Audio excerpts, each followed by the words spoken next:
So I was flying this 75% Nano Goblin over the field, and I was running it on a 2S800 battery, and then my motor mount came a little loose, and then one of the motor screws actually flung out from that gap and into the wing, and it kind of like shot through this little stabilizer like a little bullet.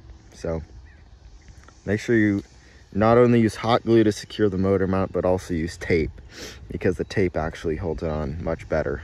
This side was only using hot glue, so it came loose. So you really need packing tape to hold the motor mount on securely. Other than that, it flew really great FPV. Flew even better on a 3S 850 though. So.